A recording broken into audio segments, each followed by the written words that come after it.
He tried to take my son's backpack. That was the moment everything in Elena Marlowe's life fractured like glass under pressure. The laundromat was almost empty, a rectangle of fluorescent light surrounded by fog and silence. Midnight hummed through the machines, each cycle echoing like a heartbeat she couldn't afford to lose.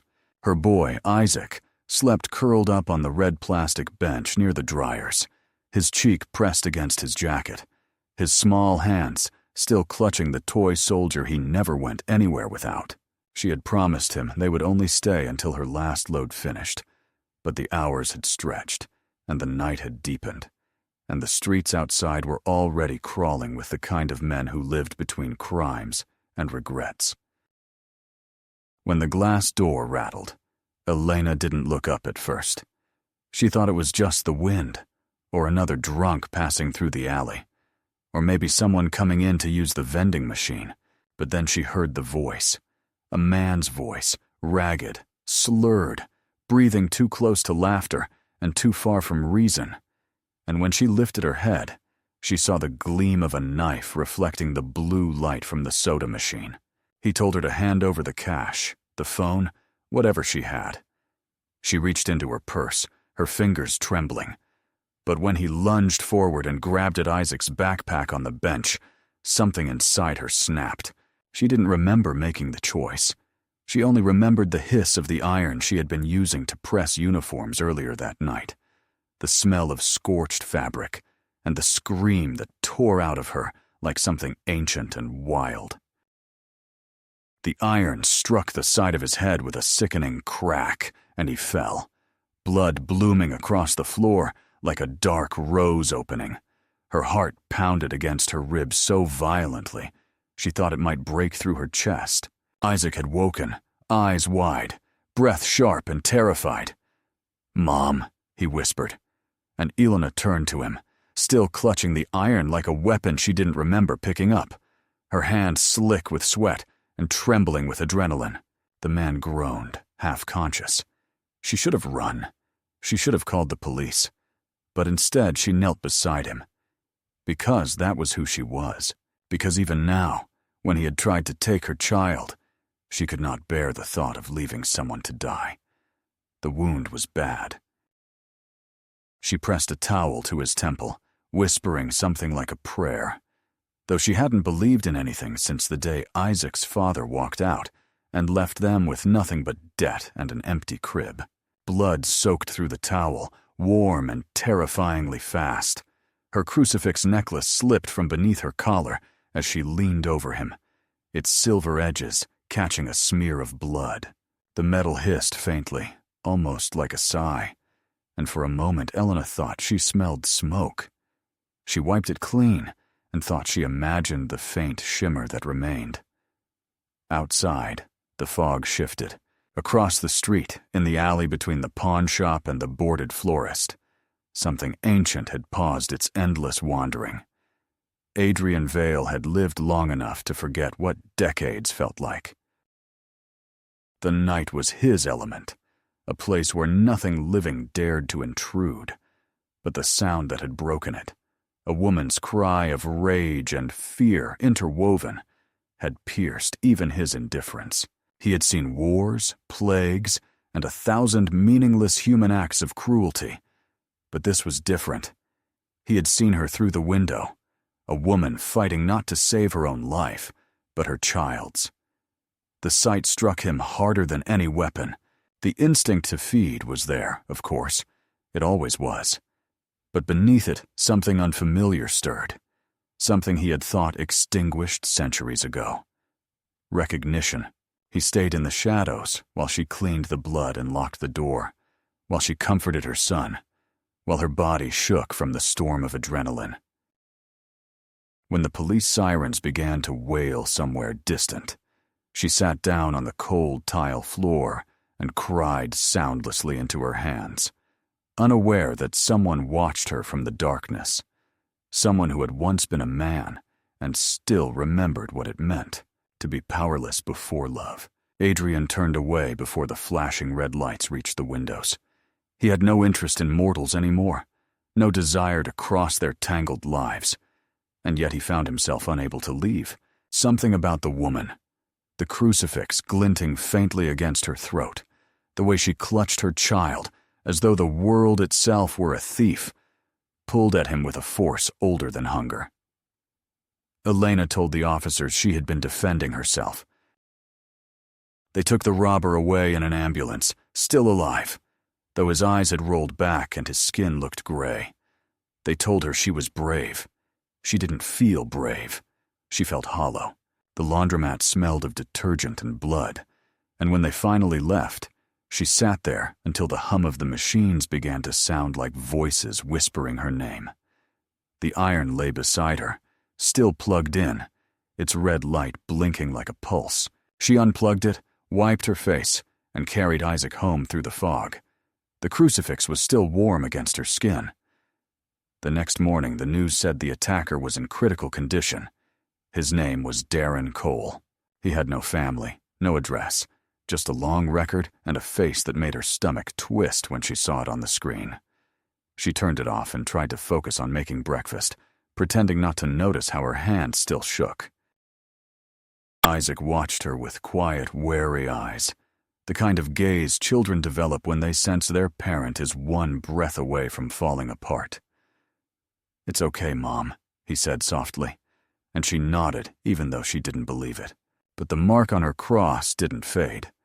Under sunlight, it looked like a faint stain, but at night it shimmered faintly red, like the glow of a dying ember.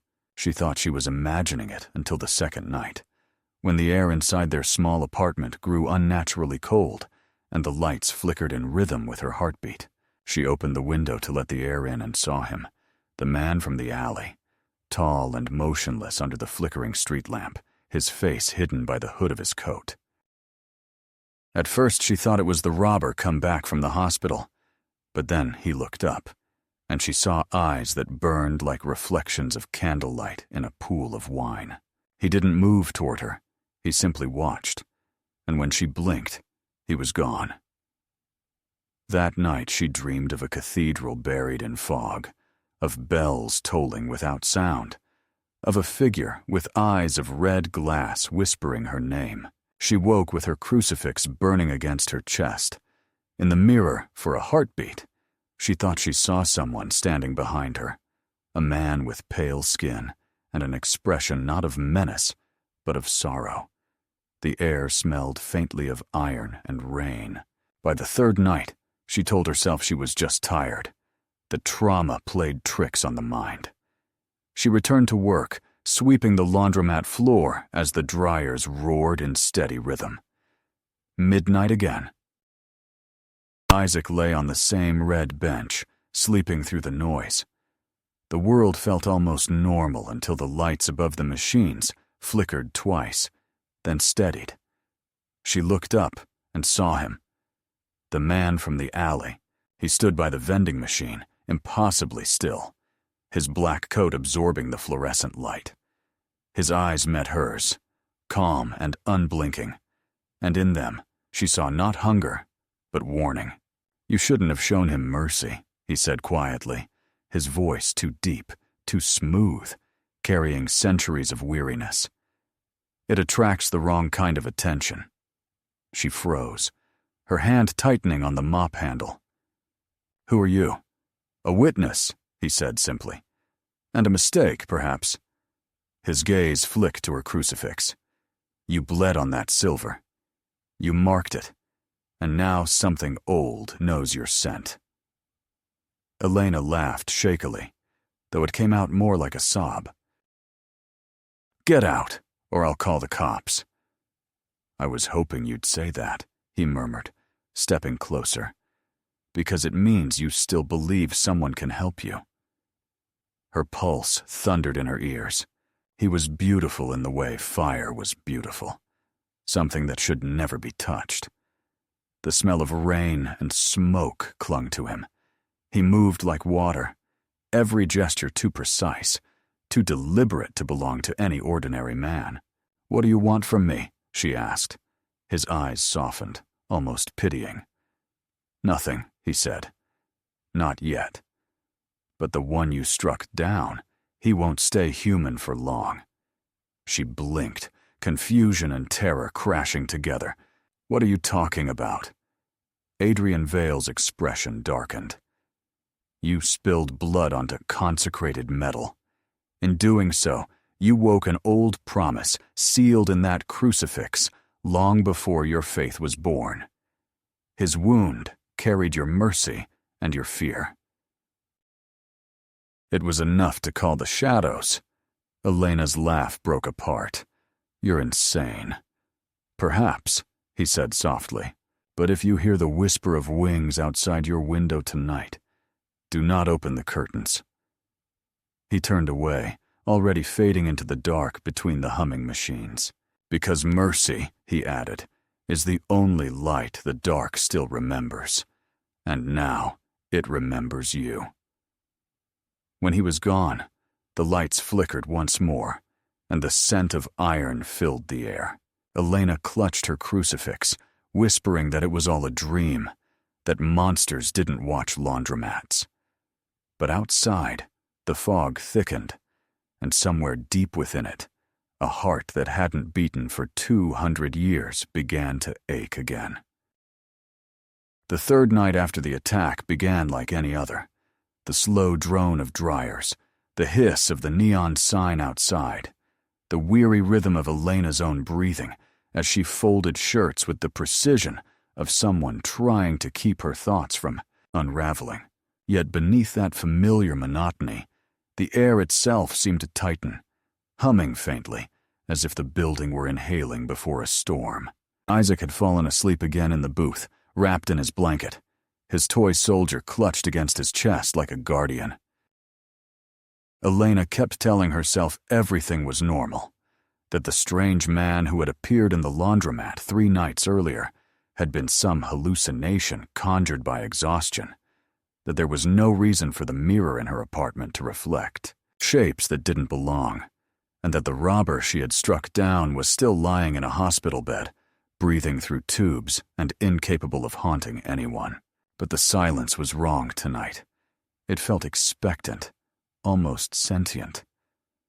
When the lights above the machines began to flicker one by one, she thought for a moment it was another power surge. Then she saw the reflection in the glass of the front door, a figure standing perfectly still outside, its outline blurred by fog.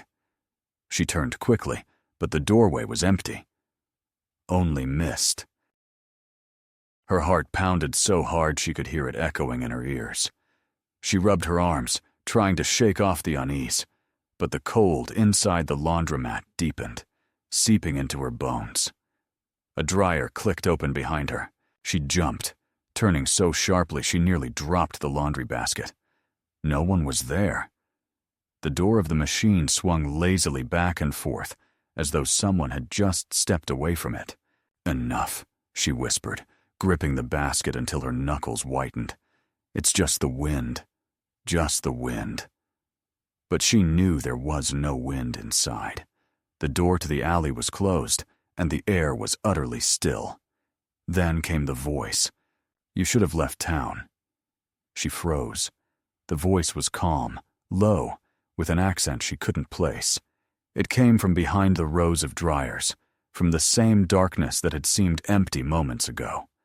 Her throat went dry. "Who's there?" she managed to say, forcing her tone to sound steadier than she felt. There was the faint scrape of leather against tile, the whisper of movement. And then he stepped into the light. He was the man from before, the one who had spoken to her in the laundromat, the one whose eyes had burned like candlelight. Adrian Vale looked almost human now, though there was something unnatural about the way he carried himself, an ease that felt too deliberate, too timeless. His coat was soaked with rain, but no drops fell from it. They clung to the fabric as if frozen in place. His hair, dark as the fog outside, clung to his pale temples. He should have looked ridiculous standing there amid detergent bottles and plastic chairs, but instead the room seemed to shrink around him, as if the ordinary world couldn't quite contain him. "I told you," he said softly. "Your mercy would draw attention." Elena's voice shook. "Get out.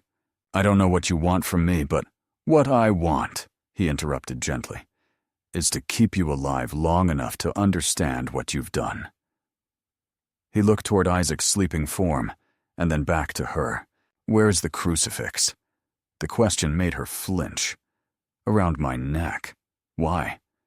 His expression tightened, and for the first time, she saw something flicker behind his calm exterior. Fear. "Good. Don't take it off." "Not for anyone." "You need to leave," she said again, backing away. "I'm calling the police." "You already did that once," he said, almost kindly. "Did it help?" Elena's breath caught. "Who are you?" "I told you. A witness." His eyes glinted faintly red in the flickering light. "But not a good one. I watched you save a man who deserved nothing. I thought it would end there, but his blood carried something to you. A promise. And now that promise is awake." The words made no sense, yet her body reacted as if they did. "You're insane," she whispered. "Perhaps," he said, "but insanity has its uses. It lets one see truths the sane ignore." He stepped closer. The scent of rain and cold stone surrounded him. "The one you struck, the robber. He isn't in the hospital anymore." She frowned.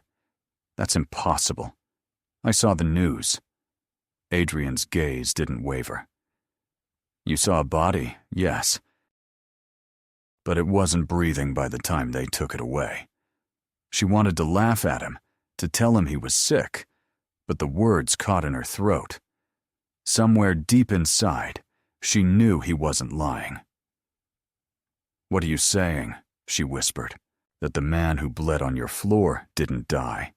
He changed, because your blood touched his wound, and because of that cross." She stared at him, unable to speak. "There are relics," he went on quietly. "Objects forged in faith so pure, it cut both heaven and hell. The blood of the merciful awakens them. Yours did. You made yourself visible to things that feed on such light." "I don't understand," she said. "Why me? I didn't ask for this. No one ever does." He stopped only a few feet away now, his voice lowering. "You think I want to frighten you? I don't. But you need to know what's coming.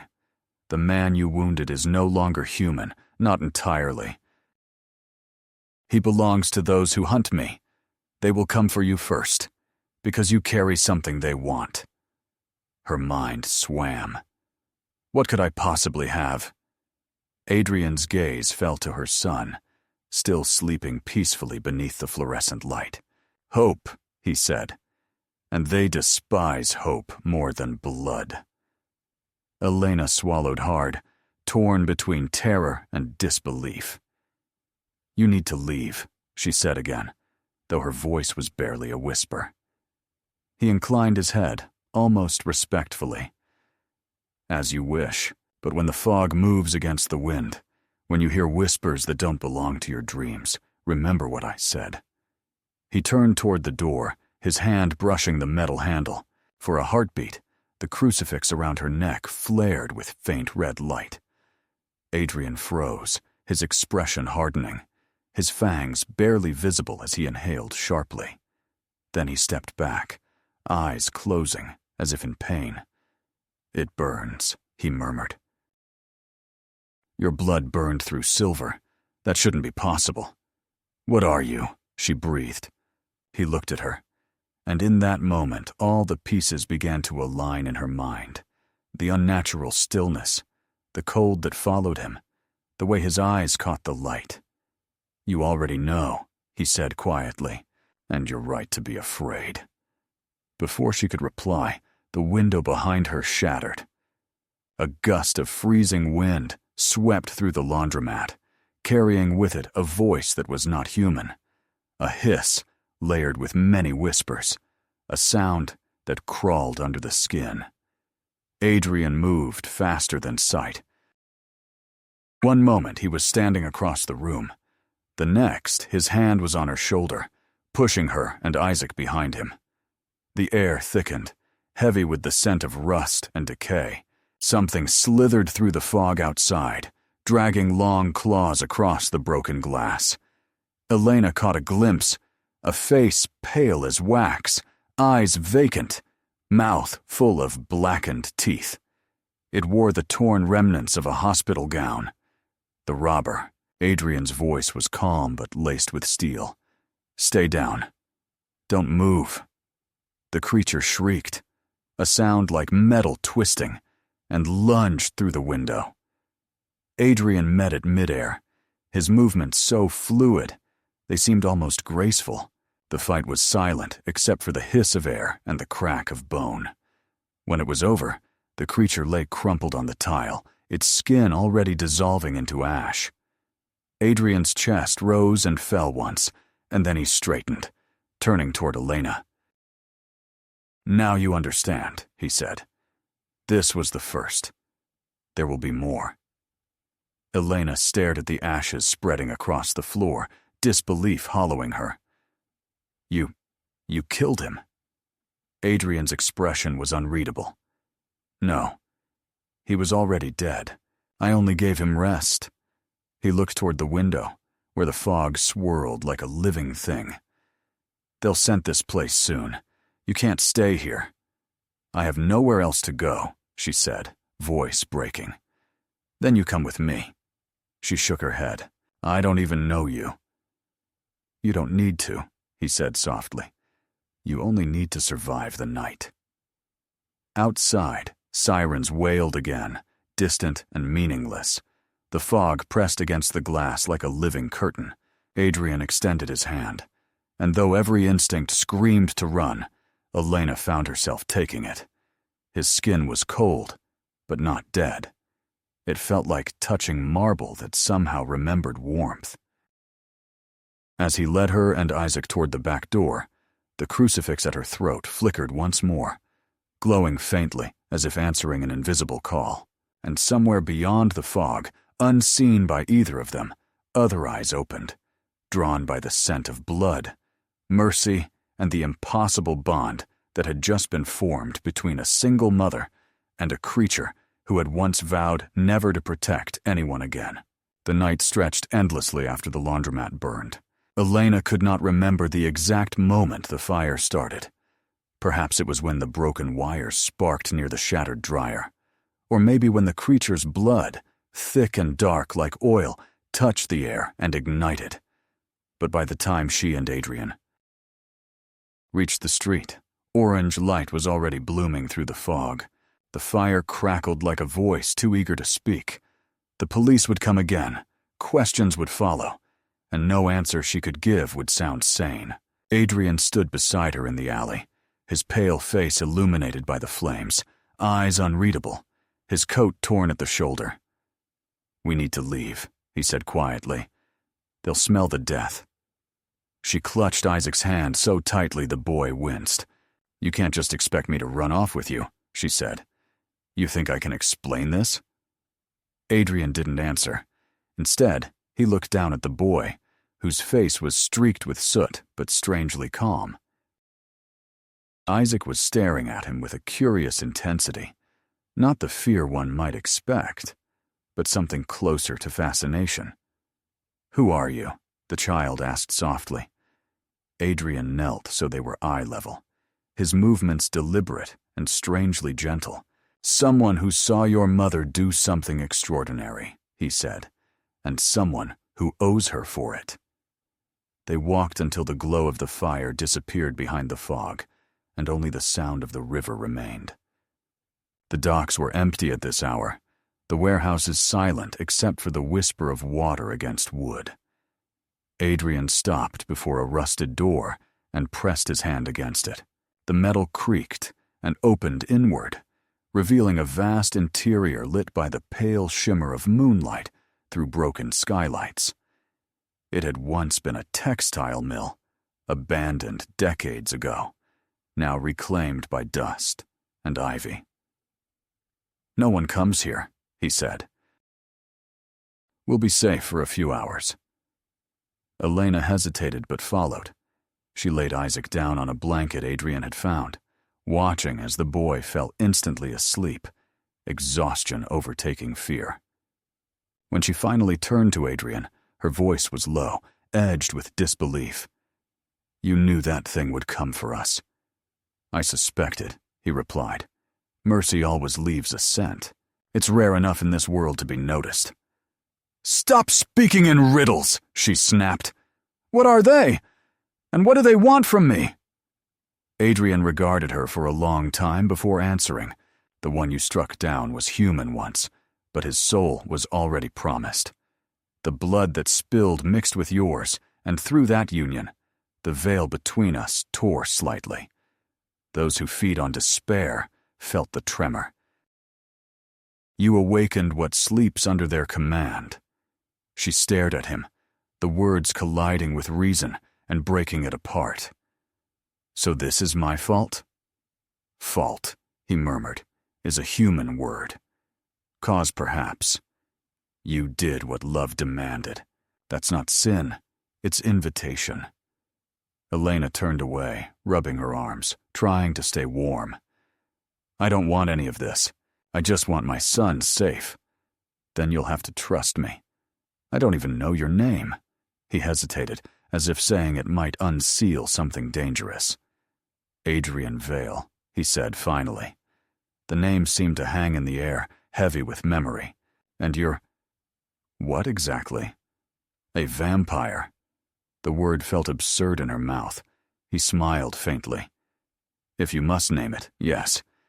But not as your stories tell it. We are less monsters than consequences." "Consequences of what?" "Of wanting too much life." She almost laughed, but the sound died in her throat. "So you kill people to live?" "Not anymore." He met her gaze without flinching. "I haven't fed on blood in over a century." "Then how?" "It's a long story," he said, turning toward the darkened window. "One you don't need to believe to stay alive." Hours passed in uneasy silence. The river fog pressed against the broken windows like a living thing, and the distant hum of city lights faded into nothing. Elena dozed in and out of sleep beside her son, the crucifix warm against her skin, until a faint sound stirred her awake. A whisper, so soft it might have been the rustle of fabric. She opened her eyes and saw Adrian standing near Isaac, one hand extended, hovering above the child's chest but not touching. "What are you doing?" she demanded, rising instantly. He didn't move. "He's feverish," Adrian said, "and his pulse."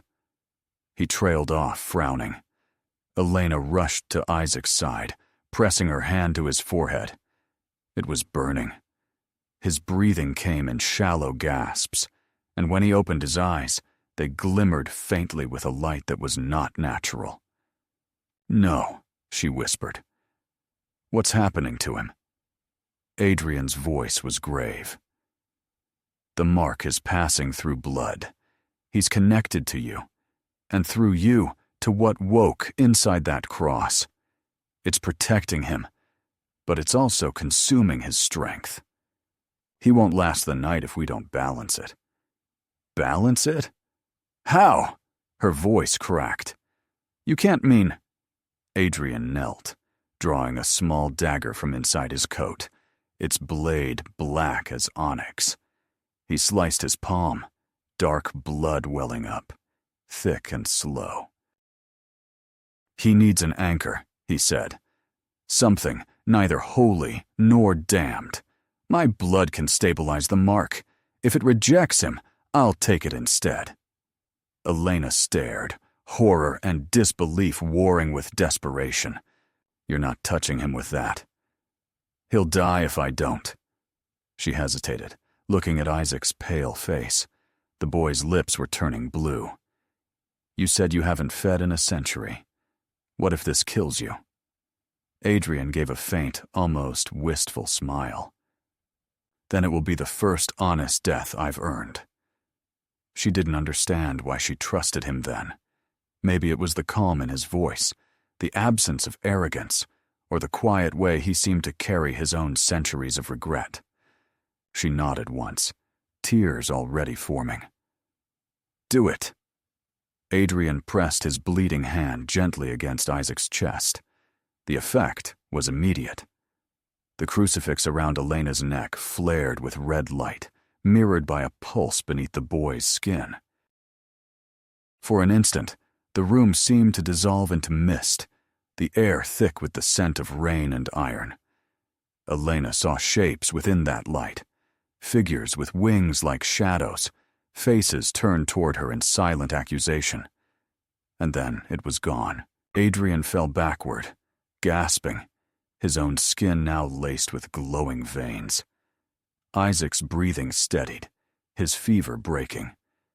He slept peacefully again, unaware of the storm that had passed through him. "What did you do?" Elena whispered. Adrian looked pale, even for him. "Shared his burden," he said. "The mark belongs to both of us now." She knelt beside him, her anger dissolving into something closer to sorrow. "Why would you do that?" "Because you wouldn't survive what's coming if he died." She wanted to speak, but before she could, a distant sound reached them, a low tolling, like a bell underwater. Adrian stiffened. "They've found us," he said. "We have to move." They left the mill before dawn, walking along the riverbank until the first gray light crept through the clouds. Adrian seemed weaker now, his movements less fluid, but his eyes burned with purpose. "They'll track the scent," he said. "We need sanctuary, somewhere bound by old oaths." "A church?" she asked bitterly. "I don't think they let your kind in." He gave a faint smile. "There are older sanctuaries than churches." He led them through the city's forgotten arteries, drainage tunnels, crumbling stairwells, and narrow bridges suspended between warehouses. The sun was rising when they reached the outskirts, where the hills began. There, hidden beneath a canopy of skeletal trees, stood a building that looked like it had been carved out of the night itself, a monastery long abandoned, its stone walls blackened by age. "This is where the lines blur," Adrian said, pushing open the heavy door. "It was built by those who once hunted us. Their faith and our fear made these stones neutral ground." Inside, the air was cold and still. Dust lay thick on the pews, and faded murals of saints watched from the walls, with eyes that seemed to follow their every step. Isaac stirred in his mother's arms, murmuring in his sleep. Adrian brushed his fingers across the altar. "The wards still hold," he said. "We'll be safe here for a time." Elena laid Isaac down and sank onto the nearest bench, trembling from exhaustion. "Why are you helping us?" she asked. "You don't even know us." Adrian stood in the half-light, his silhouette framed by the cracked, stained glass. "Once," he said, "I had a son. Centuries ago. He died because I couldn't protect him from what I was. When I saw you in that laundromat, fighting to save your child, I remembered what I lost." Something in his tone silenced her. The confession hung in the air like incense, heavy and sacred. She wanted to hate him, to fear him. But instead, she felt an ache of recognition, a shared wound between monsters and mothers alike. She looked down at her sleeping boy, at the crucifix still faintly glowing against her chest, and then back at Adrian. "If you really want to help us," she said softly, "then promise me he'll live." Adrian's expression changed, softened into something painfully human. "As long as I walk this earth," he said, "nothing will touch him." Outside, the fog thickened again, pressing against the ancient stones like a tide. The world beyond the monastery's walls was already shifting, and though neither of them knew it yet, the bond they had forged, one of blood, faith, and impossible compassion, had just altered the balance of two realms forever. The monastery was a relic of another century, built in a valley where the fog never lifted, its stones veined with moss, and its arches whispering prayers long forgotten by any god that still cared to listen. Inside, the air smelled of cold iron and damp earth. Elena woke on the third morning to the sound of bells somewhere far beyond the hills, though no church nearby still had the strength to ring them. Adrian had told her that sound wasn't metal, but magic, echoes of protection from an age when faith and blood walked hand in hand. It was a warning that the sanctuary still breathed, though faintly. She did not ask what it was warning them from, because she already knew. Isaac was sitting by the altar, stacking smooth pebbles into towers, his small fingers deliberate, careful, his tongue poking between his lips in concentration. Every so often, the crucifix around Elena's neck pulsed faintly, as if responding to some rhythm only the child could feel. She wanted to believe it was harmless, but Adrian had become quieter each day, his face pale even by his own standards, his eyes shadowed with exhaustion. When he thought she wasn't watching, he would press his hand to his chest, where faint crimson veins glowed beneath the skin, the after effect of binding himself to her son. By the time the sun climbed to its highest point, a dim smear of light above the valley, they were both restless. Elena found him in the cloistered garden, standing among dead rose bushes that had once, centuries ago, bloomed silver under moonlight. He was tracing a symbol into the dirt with the tip of a broken branch. "What are you doing?" she asked, her voice quiet in the vast silence. "Mapping the wards," he said. "They're fading faster than I hoped. Can you fix them?" For a while, nothing lasts forever. His gaze shifted toward her, softer now. "You shouldn't be outside the main hall. The fog carries memory here. It listens." She almost laughed. "So even the weather's cursed." "Everything is cursed if you wait long enough," he said. Elena crossed her arms, watching him. "Tell me the truth, Adrian. How long will this place keep us safe?" He considered her for a moment before replying. "Until the court decides what to do." "The court? My kind don't live in chaos," he said. "We answer to an order, ancient, secret, powerful. They will have heard of what happened in the city by now. The death at the laundromat, the mark, the fire. They'll know it was me who interfered. They'll send someone." "To help us?" she asked, already knowing the answer. "To judge me," he said quietly, "and to erase you." The words landed like stones in her chest. "You're saying your own people would kill us?" "They believe mercy is a contagion," he said. "To them, what you and your son represent is worse than rebellion. It's weakness." He wiped his hand across the dirt, scattering the symbol he had drawn. "I thought I could hide you longer. I was wrong."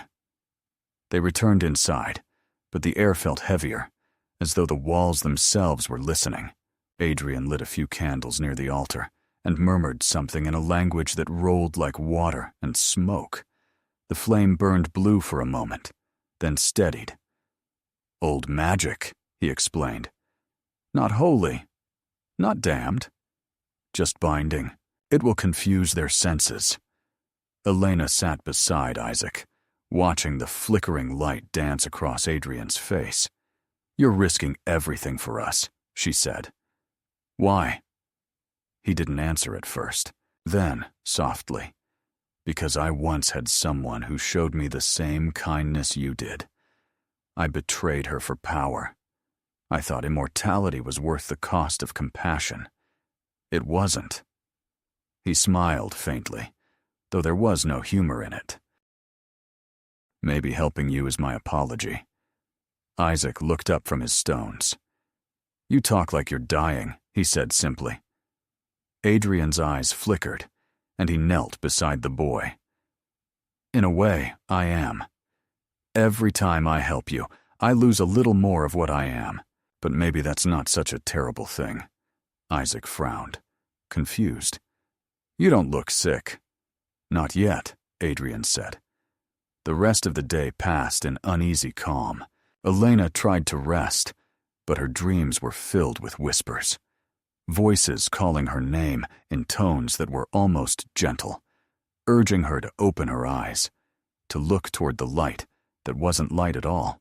When she woke, the candles had burned down to pools of wax, and Adrian was gone. Panic clawed at her throat. She found him in the library, surrounded by dust and books whose pages had turned the color of bone. There's something you should see, he said, gesturing toward a mural half hidden behind fallen plaster. She brushed away debris to reveal an image of a woman holding a child. Her halo formed, not of gold, but of thorns. Beneath it, the words were written in Latin. Adrian translated softly. The mother who bled for mercy will bind the night to her light. Elena stared at the painting. The woman's face was eerily similar to hers. What does it mean? Prophecies rarely mean what they say, Adrian said. But if the court finds this place, they'll believe you're the fulfillment of an old myth, and myths are dangerous. He turned away sharply, closing the book he'd been reading. We need to prepare. How? She asked. By trusting me when I tell you to run. Before she could respond, a faint tremor passed through the floor, like the monastery itself had shivered. Adrian froze. They're closer than I thought. He moved to the doorway, scanning the darkness beyond. We're not alone. Elena felt the temperature drop. The candle flames bent sideways, as if pushed by invisible breath. A sound like distant chanting rose from the valley below. Isaac whimpered, pressing against her side. Adrian's eyes flared crimson. They've opened a gate, he said. The court has sent their hounds. Can't you fight them? She whispered. Not here. The wards forbid violence unless it's provoked. That's why they chose this place. They know I can't strike first. He turned to her, urgency in his voice. Listen to me carefully. If I fall, you take the boy and run toward the chapel. There's a hidden stair beneath the altar. It leads to the crypt. The symbols carved there are older than any of us. They might protect you. She wanted to argue, to demand another plan, but the look in his eyes silenced her. You said we'd be safe here, she murmured. I lied, he said softly. But I'll make it true if I can. The doors groaned. A gust of wind blew through the hall, snuffing out half the candles. In the dimness stood 3 figures cloaked in silver gray, their faces obscured by masks, shaped like the faces of saints. Their voices blended when they spoke, one echo layered over another. Adrian Vale, they intoned. You have broken the decree of isolation. You have spilled immortal blood for mortal cause. The sentence is death. Adrian stood tall, his voice calm, though his hands were trembling. And the child? The child is an anomaly, the voices replied. He will be unmade. Elena's heart stopped. No, she said, stepping forward, shielding Isaac. You can't. He's just a boy. The nearest figure tilted its head, studying her. You are the vessel, it murmured. The mark glows in your blood. How quaint that compassion wears such fragile skin. Adrian's voice hardened. You'll have to go through me. We intend to. The figures moved as one, blurring into shadow. Adrian met them halfway, the air erupting into a clash of light and darkness that threw Elena to the floor. She covered Isaac with her body as wind howled through the monastery, tearing banners from the walls. Through the chaos she caught glimpses, Adrian's form flickering like a dying flame, his blood burning crimson instead of black, the masked enforcers recoiling, shrieking as their own robes caught fire. The wards had twisted, responding to the conflict in ways none of them expected. When the light finally dimmed, 2 of the figures had vanished into ash. The third stood at the doorway, mask cracked, voice ragged. "You've damned yourself," it hissed. "The council will not forgive this." Then it fled into the fog. Adrian collapsed to his knees, panting, his skin smoking. Elena rushed to him. "Are you alive?" he said, though the words sounded uncertain. "Barely. They'll send more." He looked toward the shattered door where the dawn was beginning to rise, faint and silver. "There's no going back now." Elena helped him stand, her hands trembling. "Then where do we go?" "Forward," he said simply, "until there's nowhere left to run." The first rays of light spilled across the stone floor. Adrian didn't burn. For a moment he only stared at the sunlight on his hand, wonder flickering across his face. "That's impossible," he whispered, but the light held him gently, as if testing, and then withdrew. Elena saw something shift in his eyes, a realization that whatever bond had formed between them had already changed the rules of their world. The line between human and monster had begun to blur, and neither heaven nor hell would tolerate it for long. The monastery slept uneasily that night, its stones still trembling from the clash that had broken through its silence. The dawn that had touched Adrian's hand faded again into gray, and by evening, fog had rolled down from the mountains like a shroud. The valley was a hollow of murmuring shadows, and though the walls of the ancient building still carried a residue of the wards that had protected them for centuries, something in the air had shifted. Elena felt it in her chest, a pressure, as though the world itself were holding its breath. She could not sleep. Isaac lay between them, his breathing shallow but steady, one hand curled around the chain of her crucifix. Adrian sat near the cracked window, his face turned toward the unseen horizon, his eyes faintly luminous in the dark. For hours neither spoke. The silence between them was thick with the weight of things unspoken, exhaustion, fear, the faint hum of something inevitable drawing near. When she finally broke it, her voice was little more than a whisper. "You said they'll send more." He did not turn to her.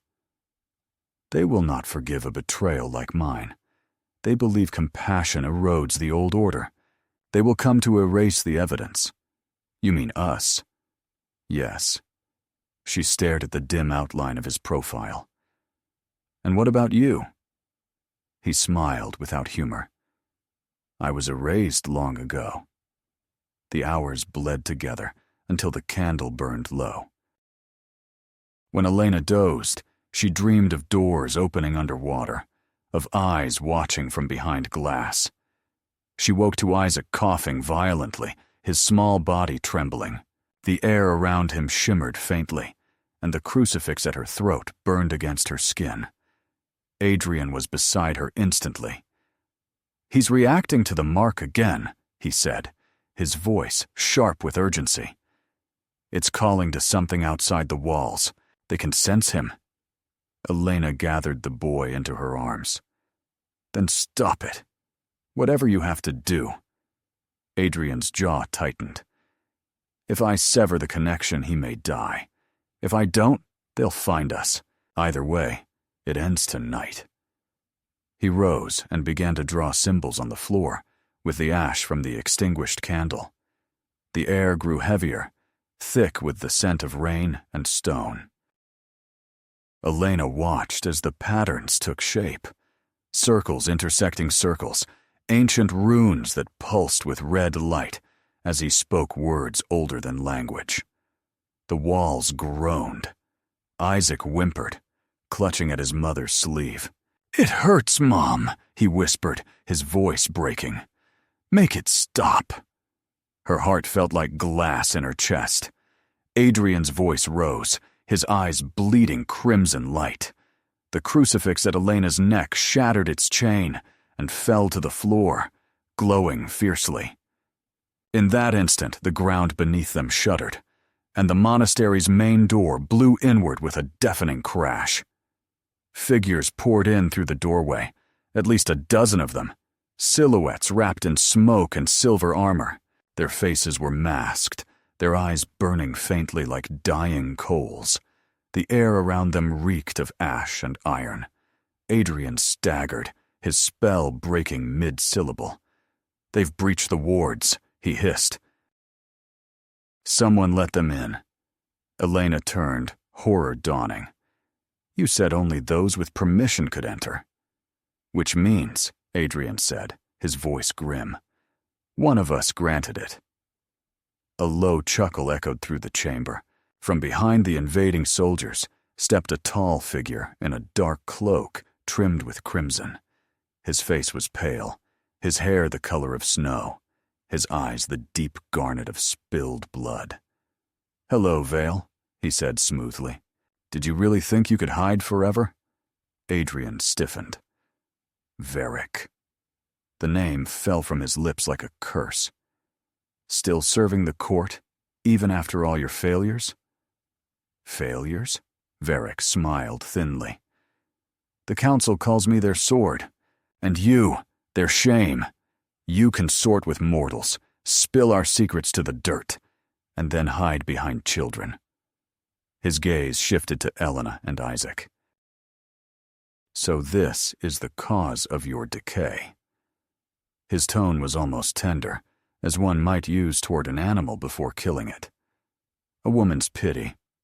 How predictable. Adrian stepped between them. "Touch them, and you'll wish you'd never crawled out of the dark." Varric's smile deepened. "You think you can protect them? Look at you. You're half broken already. The blood you shared with the boy is poisoning you. It will burn you from the inside." Elena could see it now, the faint tremor in Adrian's hands, the sheen of sweat on his forehead. His strength was fading, the connection with Isaac draining him. Varric lifted a hand, and his soldiers moved forward. The clash was immediate and terrible. Shadows struck against fire, steel against air. Adrian moved faster than sight, cutting through the first wave with motions too fluid to be human. But there were too many. The soldiers' weapons glowed with symbols that sizzled when they touched his skin. He hissed, stumbled, recovered. Elena dragged Isaac behind the altar, her hands slick with sweat and blood. "Stay down," she whispered. "Don't move, no matter what happens." The boy nodded, eyes wide with terror. The sound of battle filled the monastery, a music of destruction. Candles exploded, the pews splintered, the murals on the walls cracked under the pressure of ancient magic colliding. Varric advanced slowly through the chaos, untouched, his cloak swirling around him like living smoke.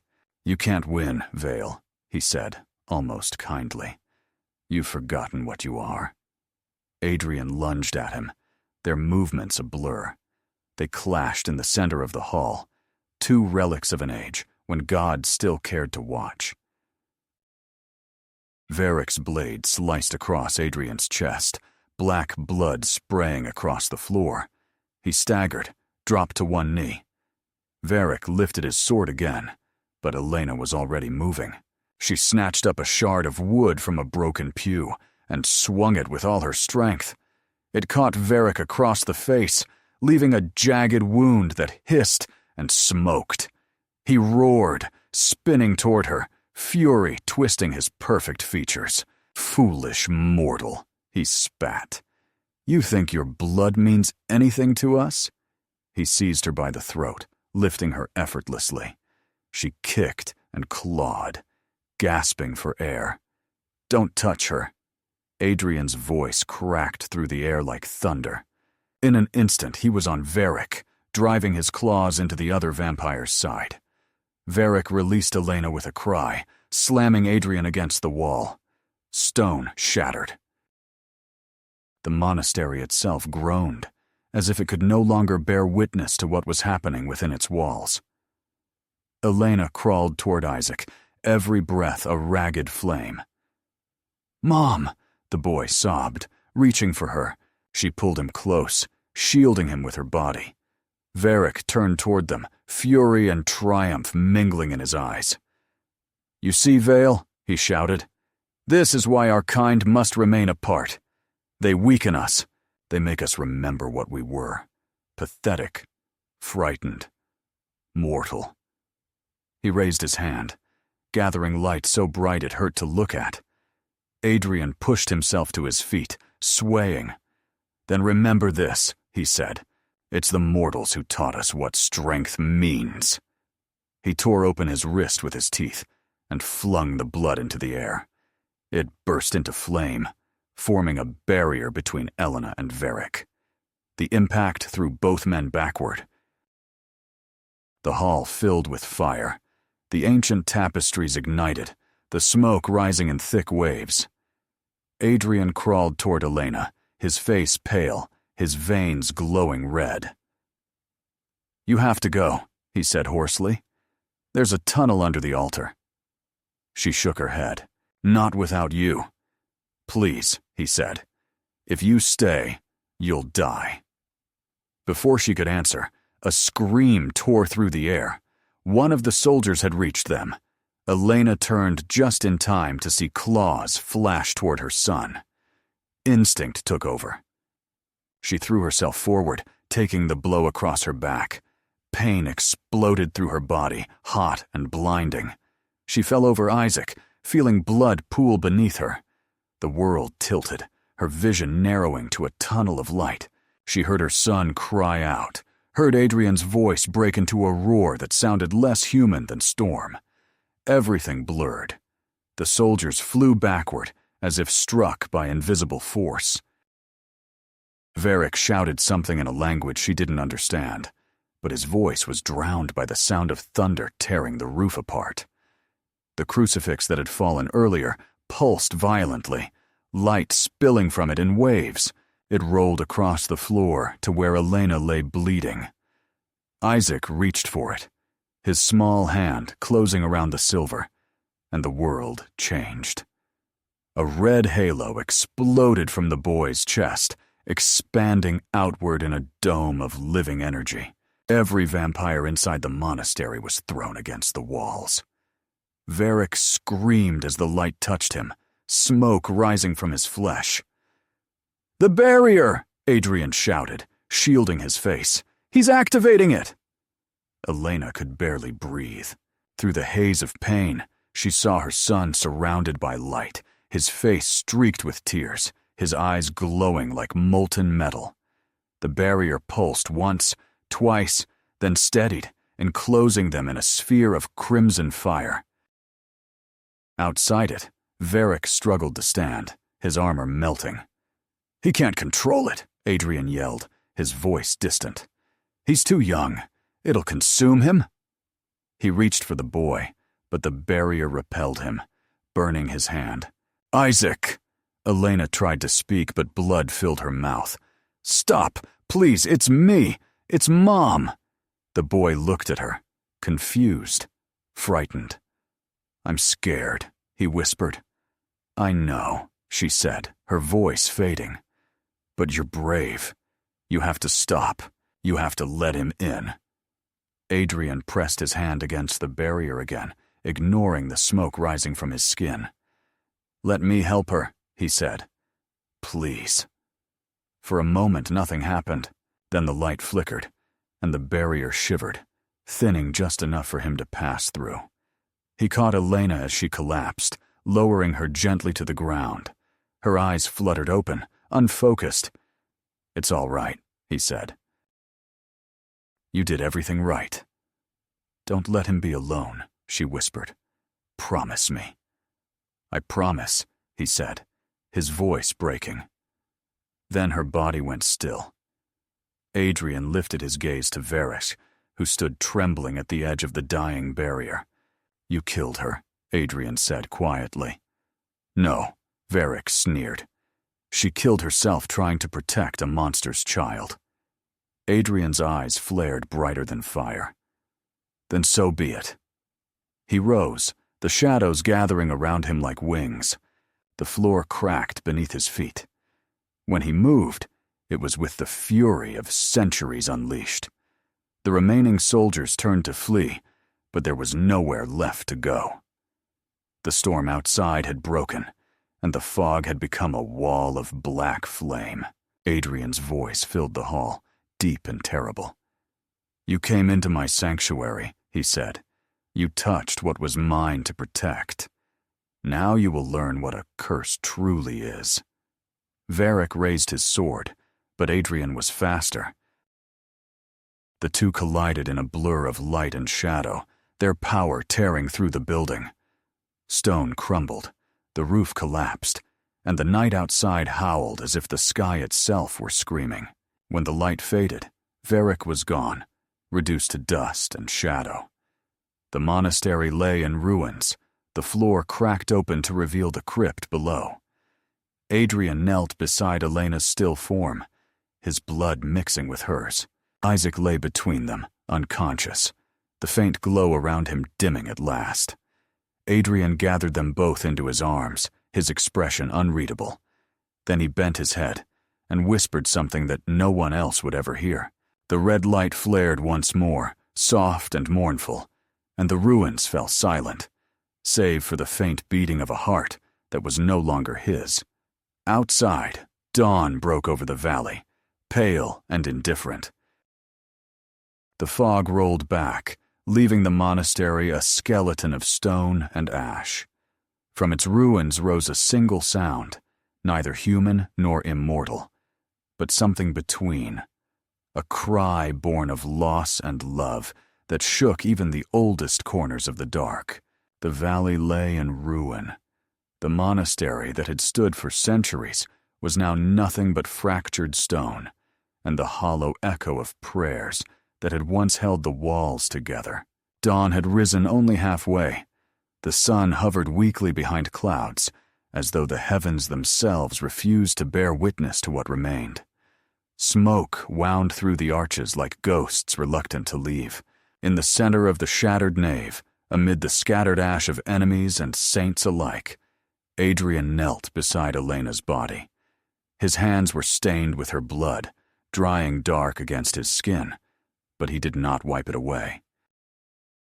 He held her the way a man holds what he knows he cannot keep. Isaac lay beside her, breathing faintly, the boy's chest rising and falling in uneven rhythm, his small hand still clutching the broken crucifix. For a long time, Adrian said nothing. He could feel her last words still burning through him. "Promise me."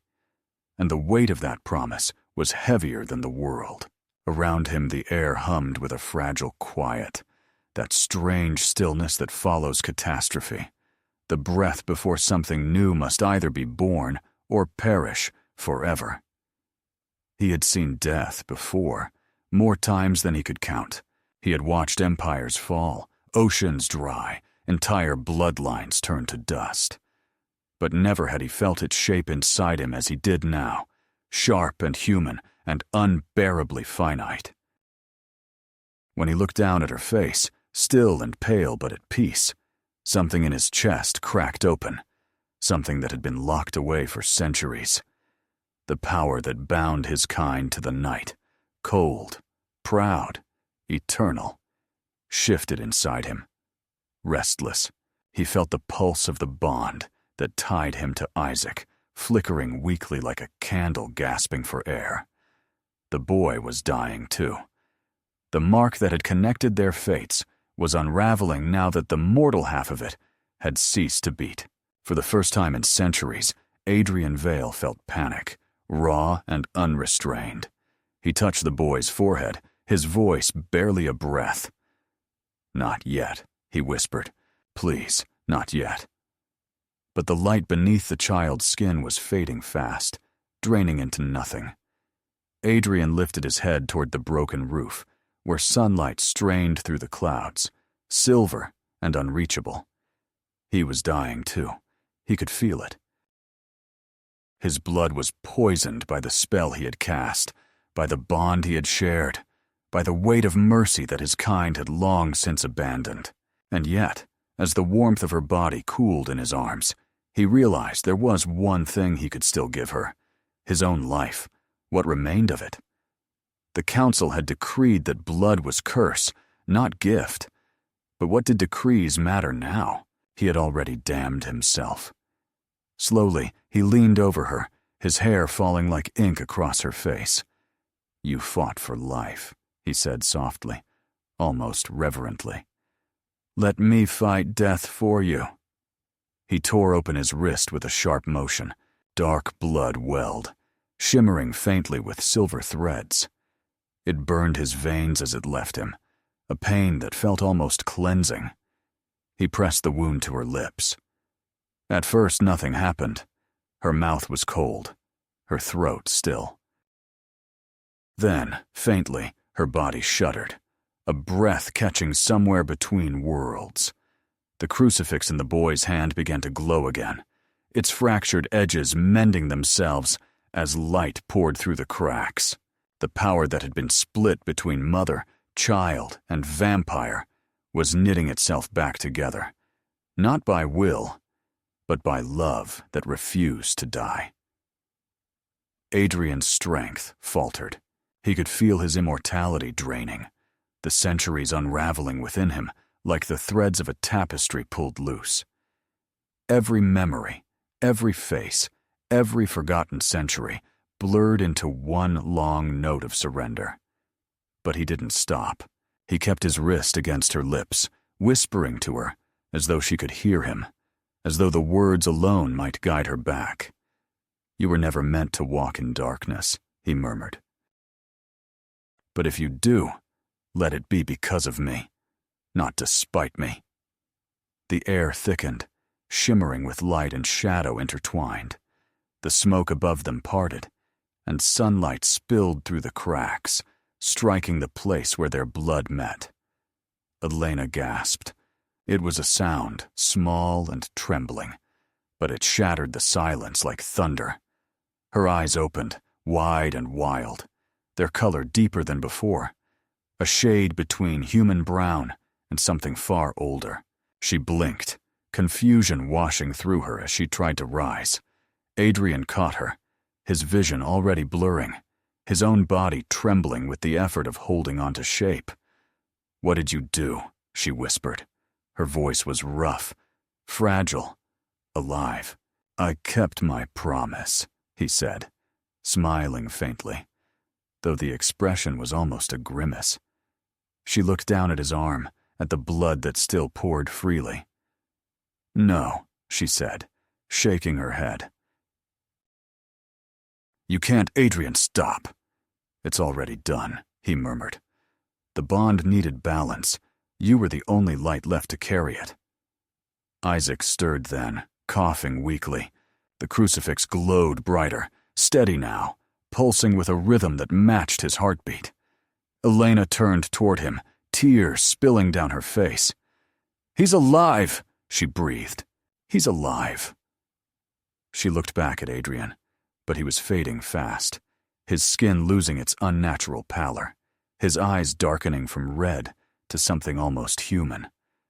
The light that had once burned within him was dissolving into her. He smiled again, faint and weary. "You'll protect him now," he said. "That's all I ever wanted." "Don't leave," she said, clutching his face, her hands trembling.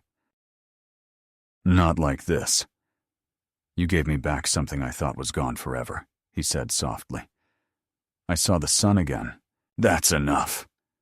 But even as he spoke, the sound of wings filled the air, hundreds, maybe thousands, the whisper of creatures neither fully spirit nor flesh. The council's sentinels. They had come for the aftermath, to cleanse what they deemed unnatural. The ground trembled beneath the weight of their arrival. Shadows poured into the ruined hall, coalescing into forms that shimmered with light and darkness in equal measure. A voice, vast and impersonal, filled the air. "Adrian Vale," it said, "you have broken the eternal law. You have mingled life and death, shadow and flame. The balance must be restored." Elena stood, shielding her son, her body still unsteady but alive with new strength. "If you want him," she said, her voice clear, "you'll have to go through me." The shadowed forms hesitated. The mark of the cross on her throat blazed like a small sun. Adrian rose slowly behind her, swaying but upright. "No," he said. "They want me." He looked at her then, and she saw what he meant to do before he even spoke. "There's a way to end this," he said quietly. "If I give them what they want, they'll stop the hunt. They'll leave you and the boy." "You think they'll honor that?" she asked bitterly. "They're monsters." He smiled faintly. "So was I." The leader of the Sentinels stepped forward, its form shifting like smoke and wind. "One life for two," it said. "The world will accept this trade." Adrian turned to Elena, his eyes soft now, almost human. "Don't waste what I give you," he said. "Live. That's all I ever envied of your kind." She shook her head violently, tears streaking her face. "There has to be another way." "There isn't," he said. "Not anymore." He looked at Isaac, who had opened his eyes and was staring at him with wordless understanding. "Be brave," Adrian whispered to the boy. "Your mother taught me how." Then he stepped forward into the circle of light. The Sentinels closed around him, their wings rising like a storm. For a moment, it seemed as though the world held its breath. Then the light burst outward, flooding the valley. Elena threw her arms around her son as the brilliance swallowed everything. When the light faded, the Sentinels were gone. Only ash remained where Adrian had stood. Silence fell again, but it was a different silence now. Peaceful, final. The clouds parted at last, and sunlight poured over the ruins. Elena sank to her knees, clutching Isaac to her chest, her tears falling freely. The crucifix around her neck pulsed once more, then settled into a steady glow. In its center, where the silver had cracked, a single thread of crimson light remained, faint but constant, like a heartbeat. She looked toward the horizon, where the fog was lifting, revealing green hills and the distant shimmer of a river reborn by rain. The world was healing. The curse was broken. For a long time she sat there, feeling the warmth of the sun on her face, a warmth that was no longer her enemy. Somewhere, she thought she heard his voice in the wind, not as a ghost, but as something woven into the fabric of morning. "You don't belong to the dark anymore," it whispered. "Neither do I." She rose finally, taking her son's hand. Together they walked down the hill, away from the ruins, toward a world that no longer seemed afraid of the light. And though she did not look back, she knew that the ashes behind her were not truly gone. They had become part of the soil, part of the dawn, part of the fragile, endless promise that love could rewrite even the oldest laws of the night. The morning after the storm felt unreal, as if the world itself had forgotten how to breathe. The fog that had wrapped the valley for so long was gone, burned away by a sun too bright to look at directly, its warmth falling over the ruins of the monastery like a benediction. The stone walls, once blackened and charred, shimmered faintly with dew, and grass had begun to grow between the cracks, as though the earth had been waiting for permission to live again. Elena walked slowly through what remained of that place, her hand clasped around her son's, the air heavy with the scent of rain and ash. Isaac said nothing. His face was pale, his eyes shadowed by everything he had seen. Yet there was a calm in him that hadn't been there before, a quiet understanding that even children can earn when they've looked too closely at death and found something softer behind it. The crucifix around his mother's neck gleamed faintly, the thin thread of red light within it pulsing in time with their steps. She had expected grief to feel like a weight that would crush her, but it came instead as stillness. There were no tears left, no screams, only a strange clarity. The world had survived the night, and so had she. Every sound, the rustle of the grass, the distant cry of a bird, the hum of insects, felt amplified, each note an affirmation that life, stubborn and fragile, refused to surrender. She stopped near the altar, or what remained of it, a slab of stone half buried in rubble. On its surface, she found a single feather, black at the base, white at the tip, glinting faintly with silver. She reached out and touched it, and the air seemed to sigh, as if some unseen presence had exhaled. "He's gone, isn't he?" Isaac asked, his voice small. She closed her hand around the feather and nodded. "He's part of this now," she said, "part of everything that still grows." They left the valley before noon, following the river downstream until the landscape softened into rolling hills, and sunlight poured through the trees in golden waves. The world looked unchanged to those who hadn't witnessed what had happened. But to Elena, every shadow seemed gentler, every color deeper. At night, when she and Isaac rested near the water, she sometimes felt the faintest shift in the air beside her, a brush of cold against her cheek, like a kiss from the wind. She never turned to look. She didn't need to. She knew what it meant.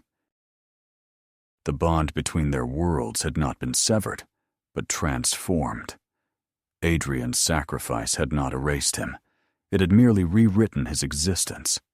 Weeks passed, and rumors began to spread through the nearby towns of a woman and her child, found wandering from the mountains, survivors of the great fire that had consumed an old monastery. Some said she was blessed, others said cursed.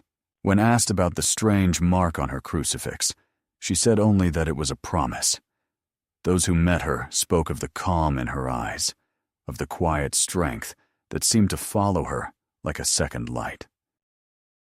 She took work where she could, mending clothes, teaching Isaac to read by candlelight, learning how to breathe in peace again. Yet at dusk, when the sky bled into violet and the first stars flickered awake, she would sometimes hear a sound that didn't belong to this world. The faint, measured rhythm of footsteps behind her, fading before she could turn. One evening, as the sun sank behind the hills, Isaac brought her a wildflower he had found by the river. Its petals were white with a hint of red at the center, and it glowed faintly as the light dimmed. "Do you think he can see us?" the boy asked. Elena took the flower and smiled softly. "He sees everything now," she said. "He's in the places that don't cast shadows anymore." Isaac nodded, as if that made perfect sense. He looked at the sky, where the first evening star had begun to shine, and whispered something she couldn't quite hear. Later, when she tucked him in, she found the flower placed on the windowsill beside the crucifix, the two glimmering together in the fading light. That night, she dreamed of the monastery not as ruin, but reborn.